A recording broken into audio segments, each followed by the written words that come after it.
Estamos em 2021. O telescópio espacial James Webb foi enviado ao ponto de Lagrange 2 da Terra em 2011, após alguns adiamentos, e agora comemora seu 10º aniversário.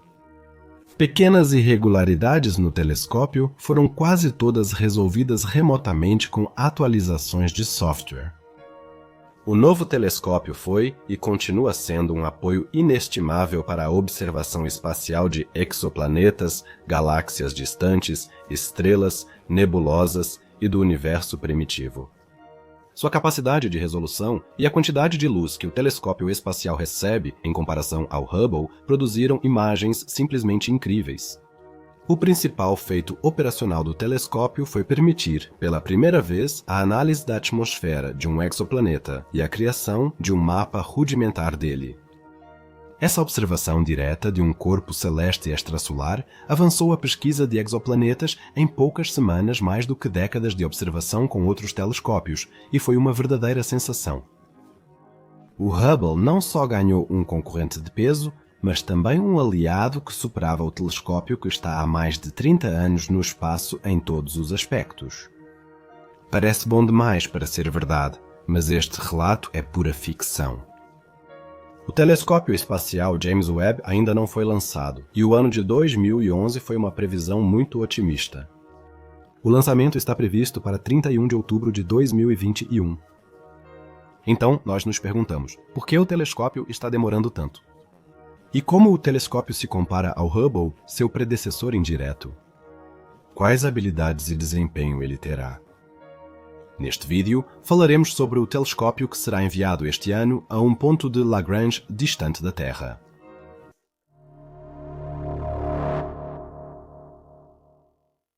Durante meses, os 4 instrumentos científicos do telescópio espacial James Webb, nomeado em homenagem ao ex-diretor da Administração Nacional da Aeronáutica e Espaço de mesmo nome, foram armazenados em uma espécie de caldeira de alta pressão do tamanho de uma casa. Apenas acompanhados pelo zumbido das bombas de vácuo, que mantêm o interior da caldeira a uma pressão de apenas 10 bilionésimos da atmosfera terrestre e a uma temperatura de menos 250 graus Celsius.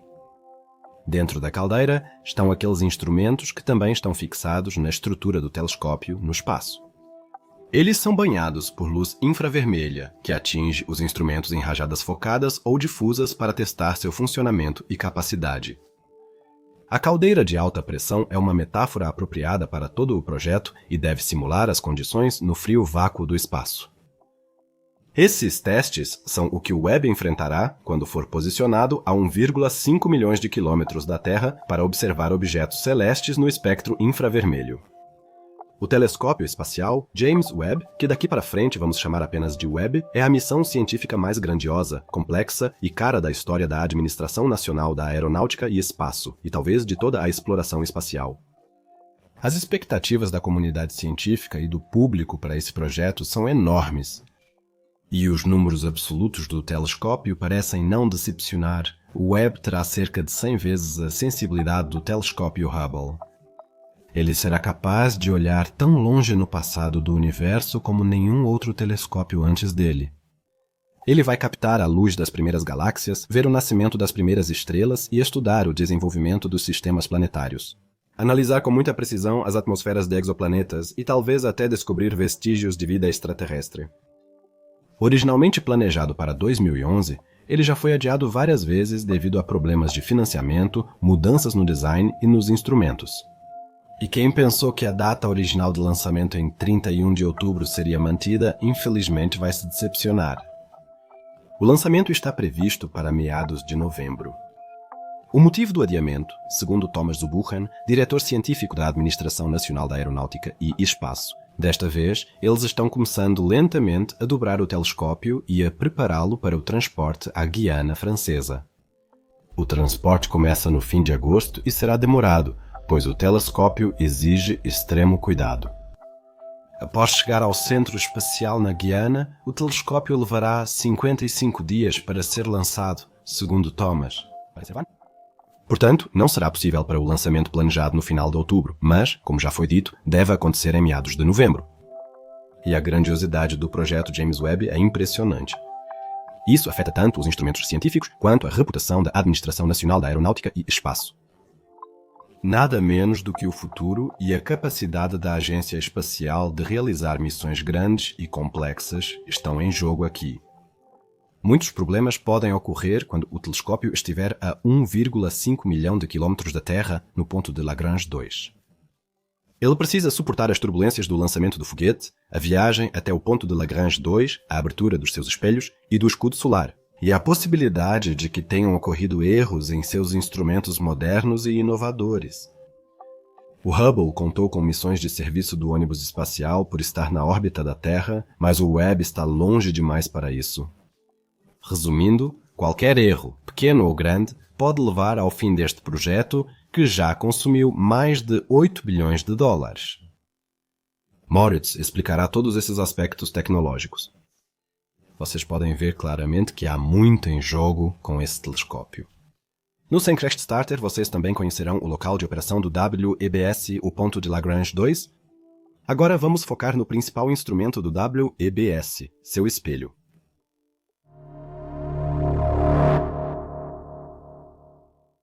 Primeiro, vamos ver do que o WEBS é capaz. E isso ajuda muito se compararmos o telescópio com o telescópio Hubble, que já está no espaço há mais de 30 anos, e com outro instrumento de observação espacial. Hubble é especializado em luz visível, mas também detecta outros comprimentos de onda do espectro eletromagnético. Porém, essas capacidades têm uma ressalva. Além da luz visível, o Hubble não consegue necessariamente competir com telescópios terrestres como o Atacama Large Millimeter, Submillimeter Array ou com o telescópio espacial Spitzer em outros espectros. Isso ocorre porque o espectro eletromagnético é muito amplo e os instrumentos de um telescópio não podem se especializar em tudo simultaneamente. Mas afinal, o que é o espectro eletromagnético? Ele descreve toda a radiação do universo. Essa radiação surge sempre como fótons.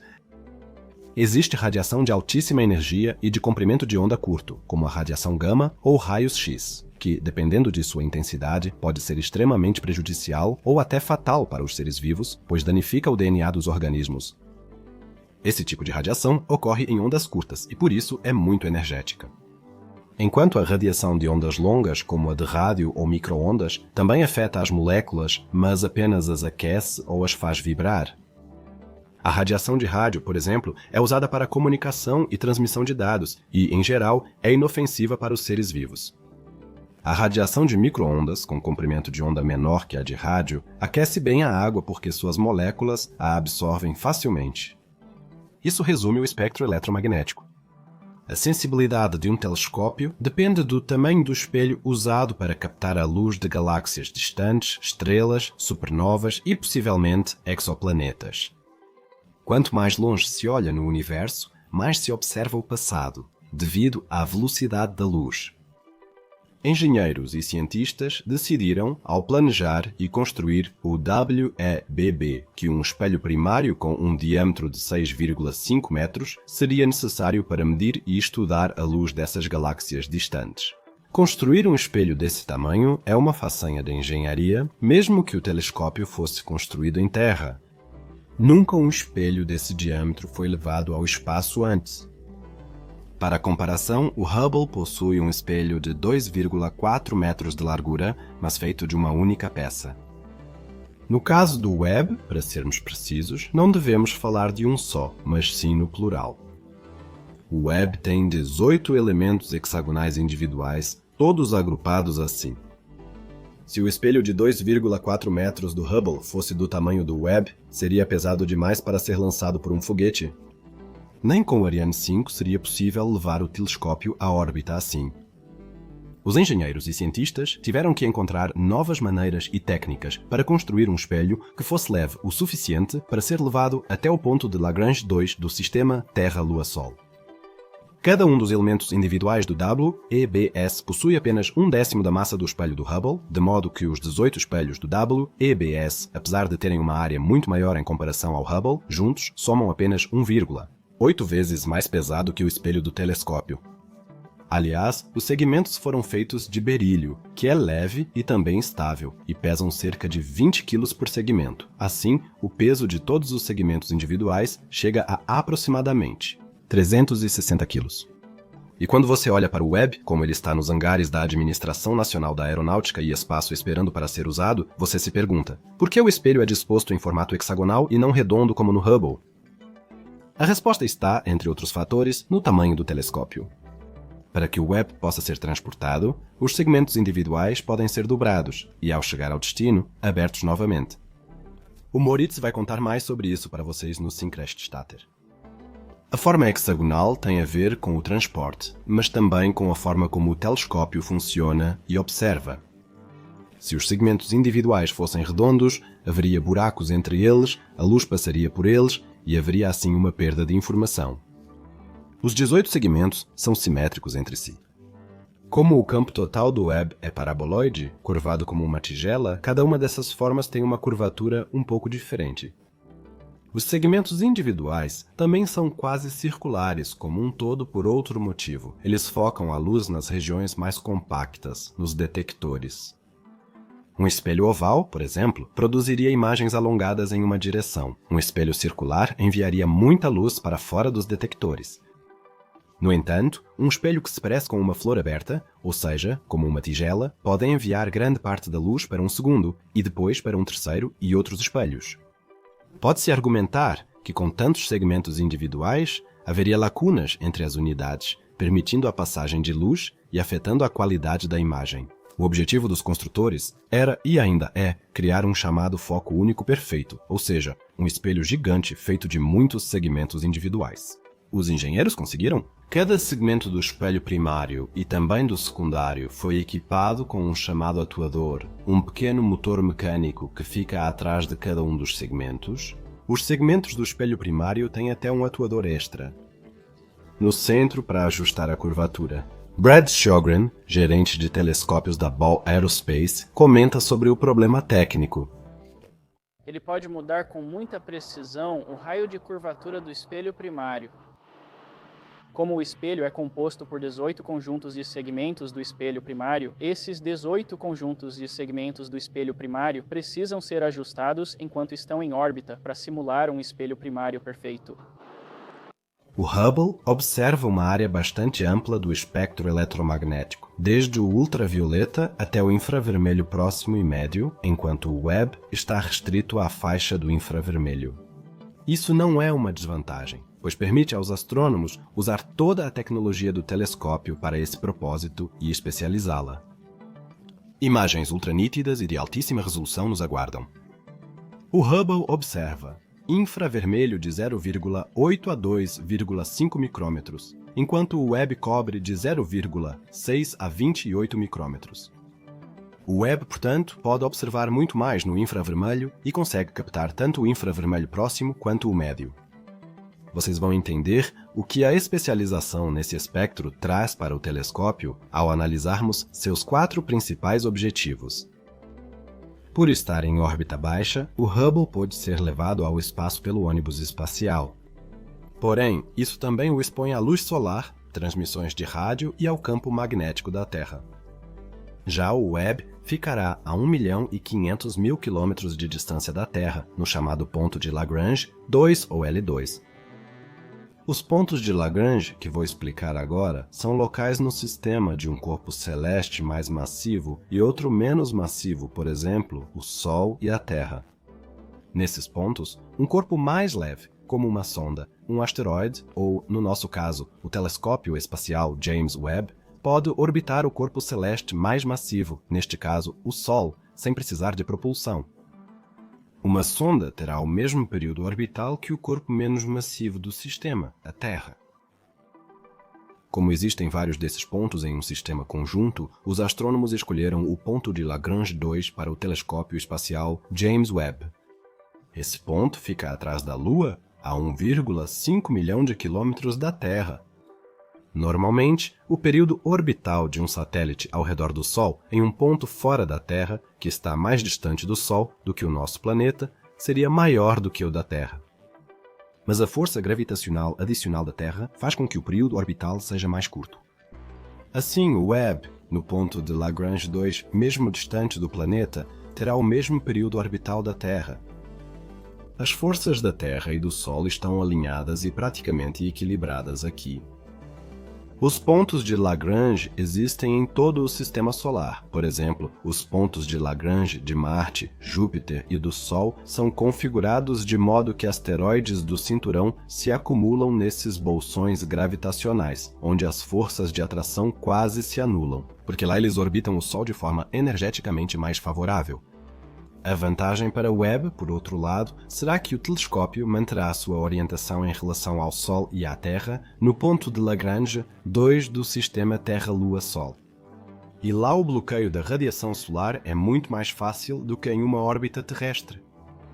Assim, o telescópio não será aquecido, beneficiando os instrumentos infravermelhos sensíveis. No passado, a Administração Nacional da Aeronáutica e Espaço colocou lá a sonda espacial Wilkinson Microwave Anisotropy Probe, sobre a qual falamos no meu vídeo. E se vocês quiserem saber mais sobre como o Webb será levado até esse ponto e qual tecnologia está envolvida, assistam ao vídeo do Moritz no Synchrist Starter, que eu recomendo fortemente. O Webb se compara mais ao Observatório Espacial Herschel da Agência Espacial Europeia, que também ficava no ponto de Lagrange 2. A principal diferença entre o Webb e o Herschel é o alcance dos comprimentos de onda. O Webb capta de 0,6 a 28,5 micrômetros. O Herschel captava infravermelhos de 6 a 600 micrômetros. O Webb é bem maior que o Herschel, 6,5 metros contra 3,5 metros de diâmetro do espelho do Herschel. A grande diferença nos comprimentos de onda tem razões científicas. Herschel buscava o extremo, na maioria das vezes procurando galáxias que produzem estrelas, enquanto o Webb investiga as primeiras galáxias do universo primitivo. Para essa tarefa, são necessários instrumentos que possam processar sinais no infravermelho de ondas muito curtas até o infravermelho de ondas médias. Moritz von Synchrist-Starter vai explicar como o telescópio é resfriado para manter os instrumentos frios. Possível mantê-los. Um dos principais instrumentos do James Webb é o instrumento de infravermelho médio, sigla para instrumento de infravermelho médio.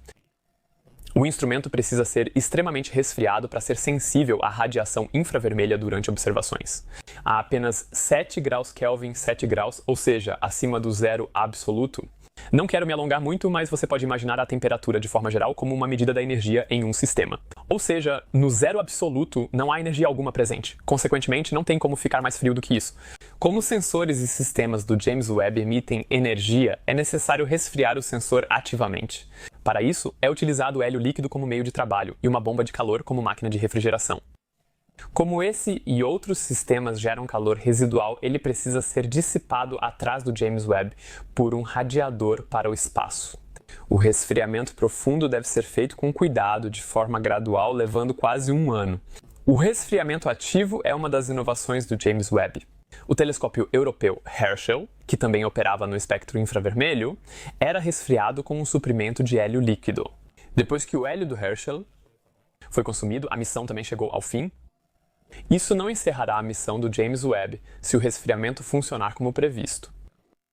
Muito obrigado pela sua explicação, Moritz. Comparamos o Webb a outros telescópios e vimos que ele não observa tão amplamente quanto o Hubble, nem cobre o infravermelho como o Herschel. A especialidade do Webb está em seus espelhos incrivelmente grandes e em sua enorme proteção solar, e nos instrumentos resfriados a temperaturas muito baixas para aumentar a sensibilidade dos equipamentos. Como funciona a observação com o Webb e o que ocorre quando a luz chega ao telescópio? E, afinal, por que essa faixa incomum do infravermelho, destaque do Webb, é tão especial?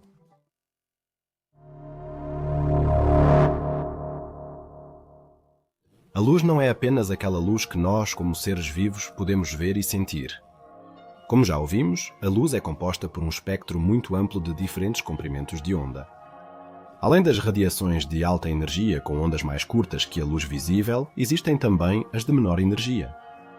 Se partirmos da luz visível e olharmos para frequências mais longas no espectro eletromagnético, chegamos à radiação infravermelha, que ocorre em uma faixa entre 780 nanômetros e 1 milímetro. A radiação infravermelha tem várias aplicações cotidianas. Alguns aquecedores utilizam painéis infravermelhos para aquecer o ambiente. A Estação Espacial Russa Mir também foi aquecida dessa forma desde 1986. O infravermelho também é usado em controles remotos para enviar comandos à televisão. Muitos eletrônicos tinham ou ainda têm essas interfaces.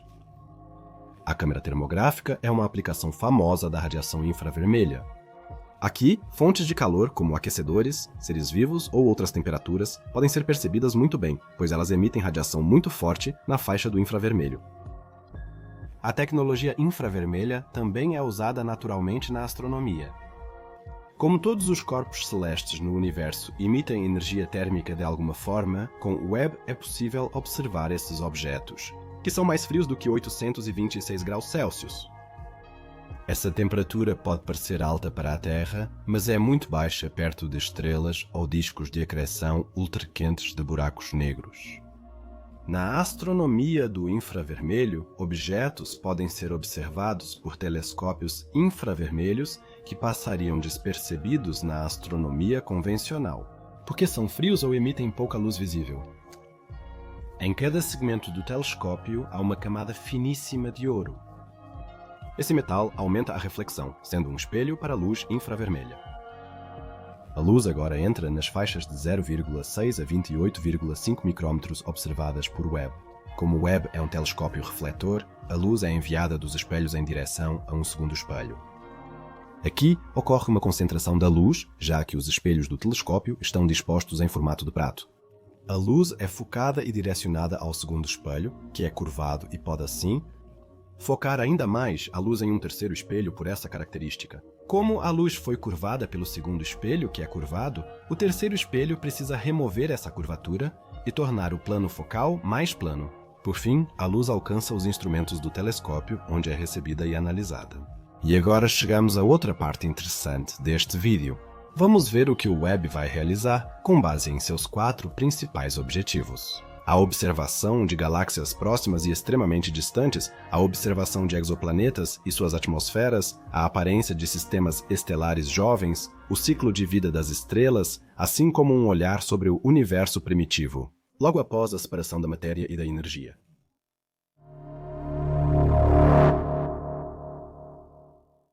Um dos principais objetivos do WEBB será a observação de galáxias próximas e distantes. Mas para entender o que significa ver galáxias no infravermelho, precisamos explicar um pouco mais. Para isso, quero primeiro mostrar a vocês uma imagem que provavelmente está entre as mais impressionantes de toda a astronomia. A galáxia Andrômeda fica a 2,5 milhões de anos-luz.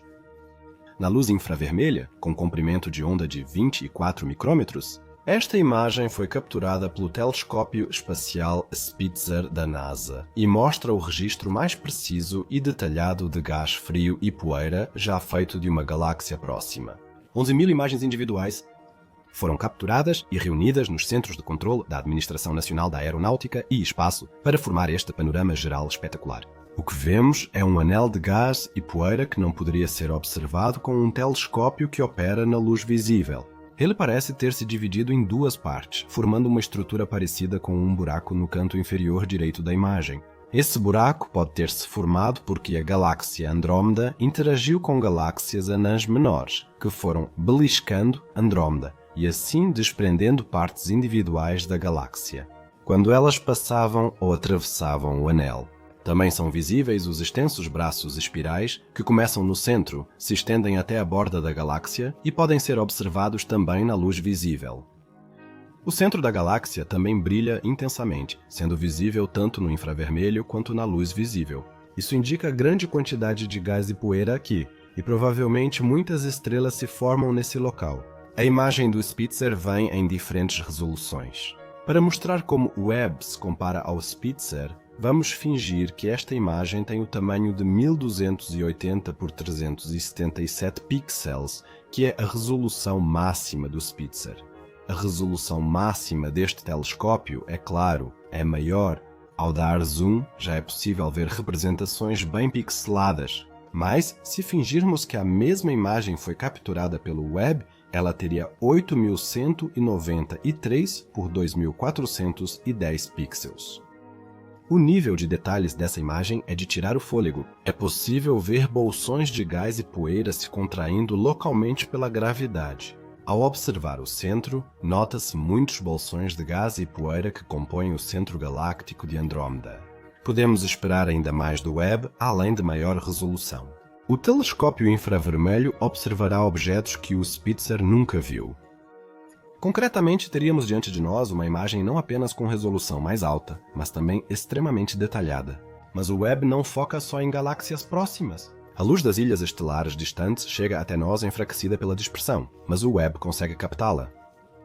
De modo mais eficaz que o Spitzer ou o Hubble, este último fez um trabalho pioneiro incrível nessa área e, em 2021, já havia capturado uma imagem histórica com o Hubble Ultra Deep Field. Ela mostra uma população de galáxias extremamente distantes com altos valores de desvio para o vermelho, o que significa que essas galáxias estão se afastando de nós, ou seja, da Via Láctea, a velocidades muito altas. Algumas dessas galáxias estão tão distantes que sua existência nem mesmo é considerada certa, podendo talvez se tratar de erros na imagem. Aqui, o Webb pode intervir e produzir uma imagem semelhante, que, no entanto, devido à sua resolução muito maior e à maior sensibilidade à luz, deve permitir um nível de detalhes muito mais alto. Imagine essa imagem com uma resolução ainda maior e ainda mais galáxias no campo. Ou seja, um Webb Ultra Deep Field, onde talvez galáxias ainda mais antigas que as já descobertas possam ser detectadas. Vale destacar que, se víssemos essas galáxias agora com o Webb no infravermelho, pareceriam totalmente diferentes. E que perceberíamos detalhes completamente diferentes agora do que, por exemplo, com o Hubble na luz visível. Mas não olhamos para o passado cósmico só para descobrir novas galáxias. Hubble já fez imagens majestosas de galáxias espirais, como uma da galáxia espiral barrada New General Catalog, 3344 em 14 de fevereiro de 2018. Mas as galáxias sempre tiveram essa aparência que têm agora? Os braços espirais, essas galáxias, inclusive a nossa, com as quais estamos tão familiarizados, se formaram ao longo de muitos bilhões de anos por meio de vários processos, como colisões com galáxias menores. A partir das galáxias espirais, formaram-se mais tarde as galáxias elípticas, que geralmente se caracterizam por sua forma esférica e surgem da colisão de duas ou mais ilhas estelares de tamanho semelhante. Ao observar galáxias distantes agora, veremos uma imagem bem diferente dessas ilhas de estrelas. Muitas aparecem apenas como aglomerados sem forma que mal desenvolveram qualquer estrutura. A questão de como essas galáxias aglomeradas e distantes puderam evoluir para as ilhas de estrelas que vemos hoje é uma das grandes perguntas da astronomia. E é uma pergunta para a qual Webb definitivamente encontrará uma resposta. Webb lançará um olhar ao universo que irá mais longe no passado do que qualquer coisa antes dele. O telescópio vai observar galáxias recém-formadas, seu crescimento e evolução, permitindo aos cientistas coletar dados sobre estrelas que existiam nessas galáxias primitivas. Com o Webb, os cientistas poderão entender melhor do que nunca como os elementos pesados se formaram no universo e como as galáxias se fundiram e adquiriram sua forma atual. E além do nascimento, crescimento e desenvolvimento das galáxias, o Webb também vai investigar o papel da matéria escura no universo primitivo. Os aglomerados de galáxias parecem ter se formado onde a matéria escura se aglutinou e atraiu a matéria ao redor. Essa forma de matéria, ainda não comprovada e até agora apenas teorizada, pode ter desempenhado um papel crucial no nascimento das ilhas de estrelas. O Webb provavelmente não detectará a matéria escura, mas observará bem sua interação com a matéria luminosa no universo primitivo.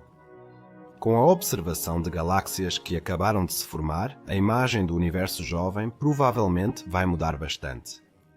E muitos novos aspectos, que até agora nem sequer foram considerados, virão à tona. Assim, o Webb pode transformar nossa visão do universo, galáxias primitivas e outros elementos do cosmos, como o Hubble fez antes.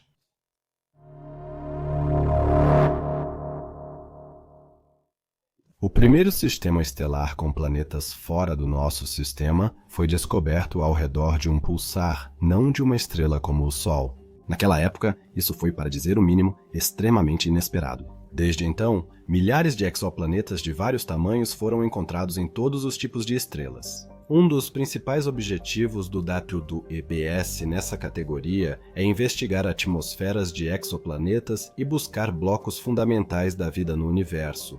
Como se sabe, o WEB é um telescópio de infravermelho. E, portanto, surge a pergunta: como será possível investigar planetas extrasolares com isso? Um método que os astrônomos usam até agora para procurar exoplanetas é o chamado método de trânsito, no qual se espera que a luz de uma estrela enfraqueça quando um planeta passa entre o observador e o disco da estrela. Em colaboração com telescópios baseados na Terra, é possível até descobrir a massa de um exoplaneta usando o método da velocidade radial, medindo-se a atração que ele exerce faz sua estrela se mover. Esse é o método da velocidade radial.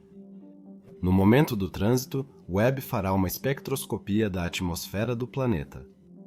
Espectroscopia pode ser mais facilmente definida como a ciência de medir a intensidade da luz em diferentes comprimentos de onda. As representações gráficas dessa medição são chamadas de espectros, e elas são a chave para analisar as atmosferas de exoplanetas. Quando a luz de uma estrela atravessa a atmosfera de um planeta em trânsito, o telescópio espacial James Webb pode captá-la.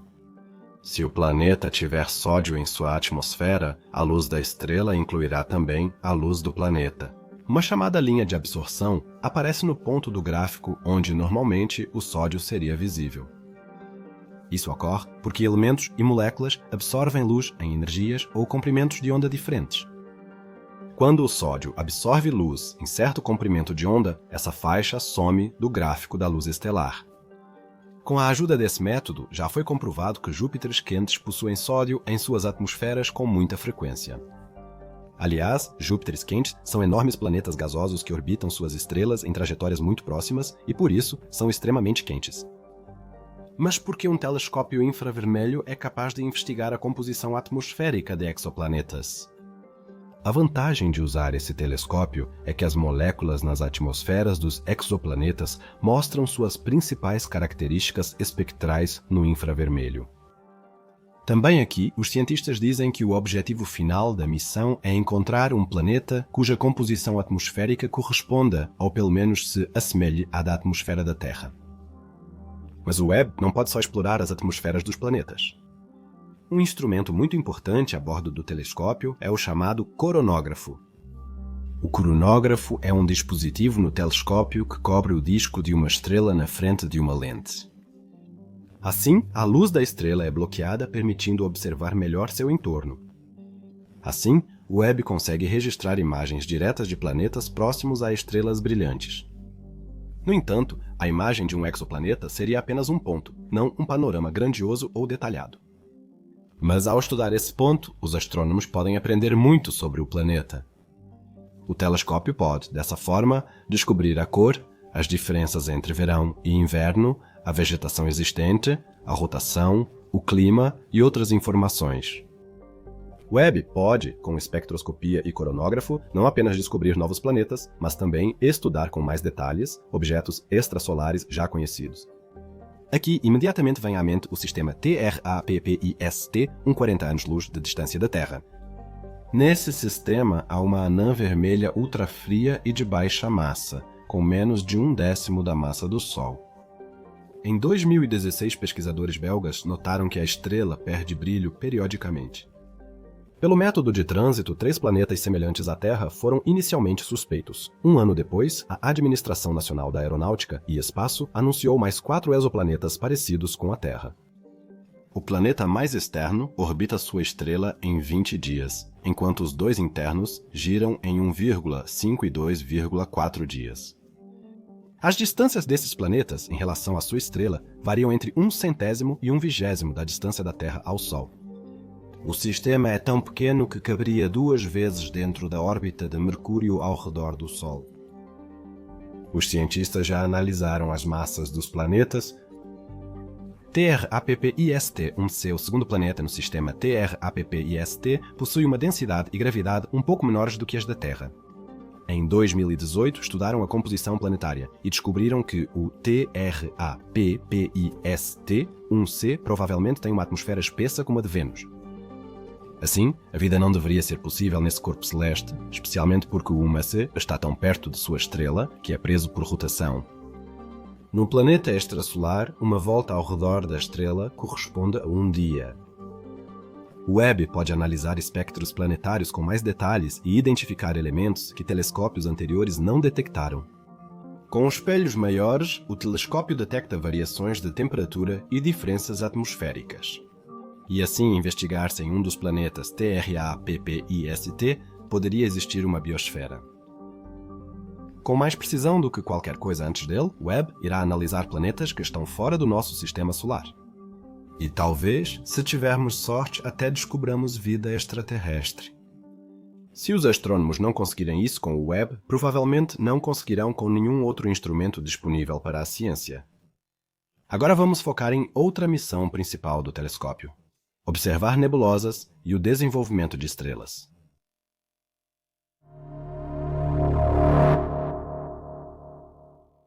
Os pilares da criação são uma estrutura majestosa. No centro da nebulosa da Águia, há nuvens escuras de hidrogênio molecular e poeira que se estendem por anos-luz.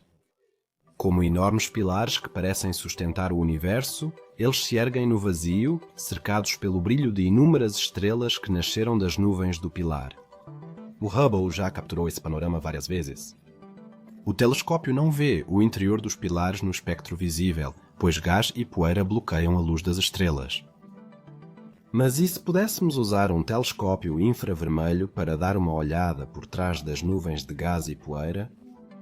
Foi exatamente isso que o Hubble fez.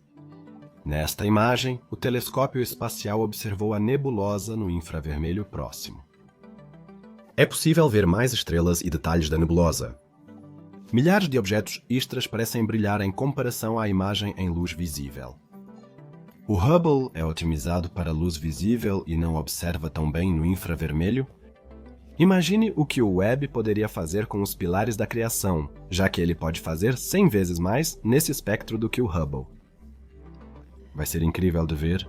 Mal espero por uma imagem do Webb para mostrar a vocês. Outra nebulosa são as montanhas místicas da nebulosa de Carina, que foram fotografadas pelo Hubble na luz visível e no espectro infravermelho. Aqui também é possível ver estruturas muito mais detalhadas na imagem da direita do que na da esquerda. Na imagem infravermelho vemos estrelas antes invisíveis. Mas como é possível que consigamos observar estrelas que, na verdade, deveriam estar ocultas aos nossos olhos? Lembramos que a radiação infravermelha é basicamente radiação térmica. Uma câmera térmica funciona, sem surpresa, da mesma forma que um telescópio infravermelho que pode captar a radiação térmica das estrelas, já que essa radiação não é bloqueada pelo gás e pela poeira, é absorvida. Com o telescópio em operação, ele analisará o interior das nuvens com mais precisão, usando seus grandes espelhos, revelando detalhes que os astrônomos jamais imaginaram. O mais empolgante dessa observação é também a segunda parte da missão principal. Webb deve observar o nascimento das estrelas, ainda envoltas em um casulo de poeira criado pela matéria interestelar de uma nebulosa colapsada. Estrelas jovens estão cercadas por um disco protoplanetário ou circunestelar. De um disco assim, desenvolvem-se futuras estrelas e talvez até planetas. Uma grande parte é utilizada para a estrela do sistema em desenvolvimento. O restante se transforma em planetas, asteroides e luas. No entanto, se um disco desses tiver material suficiente, podem-se formar estrelas duplas. Curiosamente, isso ocorreu em metade dos sistemas da Via Láctea e possivelmente em todo o universo. Outros instrumentos, como o telescópio terrestre Atacama Large Millimeter Submillimeter Array, já registraram estrelas jovens, por exemplo, HL Tau e seu disco protoplanetário. No centro, vê-se a estrela AL Tau, com apenas centenas de milhares ou milhões de anos. Enquanto ao seu redor há um disco de material em forma de anel, com lacunas. Essas lacunas são causadas por planetas em formação que limpam seu órbita do material ao redor e ficam cada vez mais massivos. O Webb vai capturar imagens detalhadas desses sistemas estelares jovens. Os anéis do disco protoplanetário, hoje vistos borrados, serão revelados com nitidez pelo Webb. Isso possibilita gravar o disco em alta resolução e captar pequenas diferenças. Descobrir nesses jovens sistemas estelares e talvez até ver planetas recém-nascidos? Nem dá para imaginar quais informações poderiam ser extraídas desses sistemas estelares com o Webb. Com o Webb, astrônomos podem descrever a formação de estrelas e sistemas planetários com mais precisão. Porém, o telescópio não observará só estrelas jovens e em formação, geralmente presentes em nebulosas como Carina ou Águia. O telescópio também será muito eficiente na detecção de anãs vermelhas. Estrelas menores e frias às vezes passam despercebidas em observações. Essas pequenas estrelas formam grande parte dos objetos estelares na Via Láctea e, como em TRAPPIST, frequentemente têm sistemas planetários. E observá-las definitivamente vale a pena.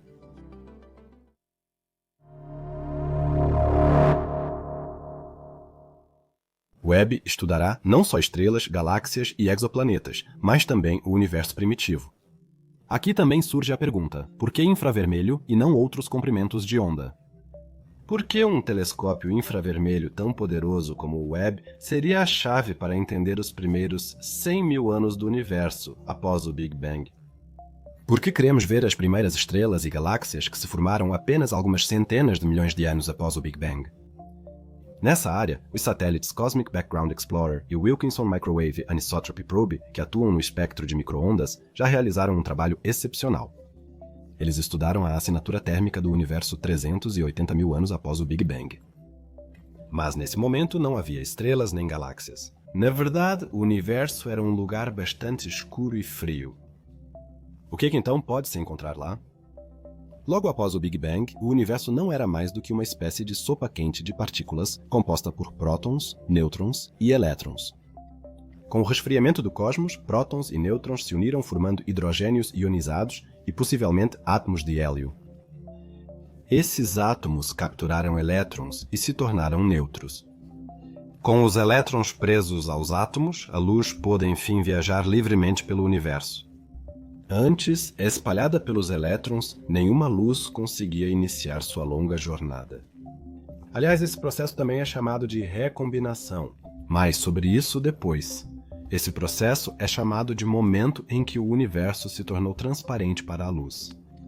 Foram necessários centenas de milhões de anos até surgirem as primeiras fontes de luz e encerrarem a era das trevas do universo. As primeiras estrelas surgiram milhões de anos após o Big Bang e a recombinação. Os cientistas ainda não sabem como era a luz inicial do universo, nem quando surgiram as primeiras estrelas. O Webb deve lançar luz sobre isso e fornecer respostas para essas perguntas.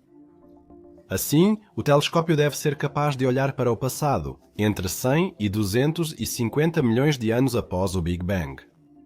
Imagine uma estrela que se formou há 13,6 bilhões de anos. Provavelmente foi um dos primeiros da espécie. Ao recebermos a luz desse objeto, o vemos exatamente como era naquela época. Mas quando a luz chega até nós, sua cor ou comprimento de onda é deslocado para o vermelho, o que os cientistas chamam de desvio para o vermelho da luz. E por que isso? Nesses objetos muito distantes, a teoria da relatividade geral de Einstein se aplica. Ela nos conta algo sobre a expansão acelerada do universo que estica o espaço entre essa primeira estrela e nós, os observadores. Isso faz com que a estrela e também sua galáxia se afastem de nós aceleradamente, e a luz que viaja por esse espaço também é esticada, seus comprimentos de onda são alongados ou expandida para maiores comprimentos de onda. Esse processo torna objetos pouco visíveis ou quase invisíveis na luz visível. As primeiras estrelas e galáxias emitem sua luz no espectro visível ou ultravioleta. No trajeto até nós, essa luz se desloca para o infravermelho próximo e médio do espectro eletromagnético. Exatamente essa faixa que o Webb irá observar.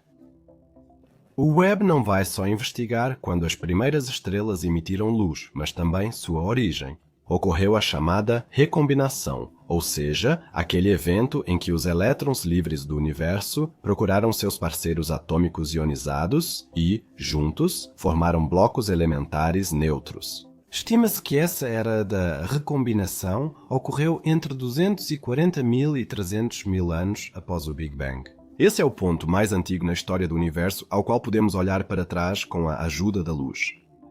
Lembramos que antes da recombinação, a luz era impedida pelos elétrons de viajar pelo universo. Esse é o ponto conhecido como radiação cósmica de fundo. Ao observar, percebemos pequenas diferenças de temperatura. Com a ajuda do Webb, conseguiremos estudar a recombinação com ainda mais precisão, datá-la e talvez descobrir se ela aconteceu antes ou depois de 240.000 a 300.000 anos após o Big Bang. E quem sabe, talvez o Webb descubra algo ao observar o início da luz, algo que ainda não conhecemos. Algo que molde nossa compreensão do início do cosmos da mesma forma que os satélites Wilkinson Microwave Anisotropy Probe e Cosmic Background Explorer fizeram ao criarem um mapa do universo primitivo usando a radiação cósmica de fundo.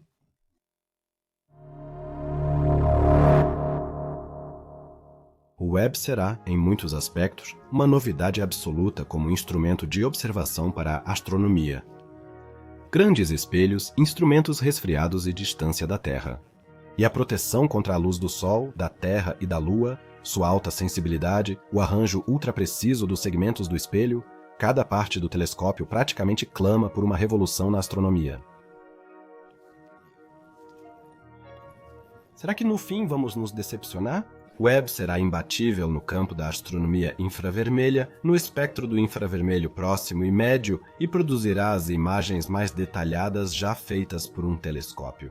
Sem dúvidas, mas faltam coisas ao Webb? Muitas áreas do espectro eletromagnético e objetos que ele não pode ver. Estrelas de nêutrons, discos de acreção de buracos negros e outras estruturas seguirão inacessíveis ao telescópio. Além disso, imagens de galáxias ou nebulosas que o Hubble capturou em todo o seu esplendor na faixa visível do espectro eletromagnético parecerão um pouco estranhas quando as observarmos no infravermelho. No entanto, o Webb será a referência absoluta nas áreas que foram definidas como sua missão principal. A observação de galáxias, exoplanetas, da evolução de estrelas, nebulosas e nuvens moleculares não será mais a mesma após as primeiras imagens do Webb. O Webb vai nos proporcionar uma visão dessas estruturas do universo como nenhum outro telescópio antes dele e talvez também reescreva a história do universo para nós. Tudo isso de um telescópio que custou muitos bilhões de dólares para ser desenvolvido, que está em construção há décadas e cujo lançamento foi adiado várias vezes. E que provavelmente ainda hoje não tem uma data definitiva. E como vimos, a espera vai valer a pena. Os conhecimentos que esse telescópio vai nos trazer não têm preço. Somos sortudos por viver na era da exploração espacial. Só nos resta torcer para que o Webb encontre logo seu caminho para o espaço. Obrigado a todos que assistiram ao vídeo até aqui. Esta documentação foi um projeto do coração no qual trabalhei por muito tempo. Espero que vocês tenham gostado. A astronomia ao futuro, vivam longos e em paz. Tchau!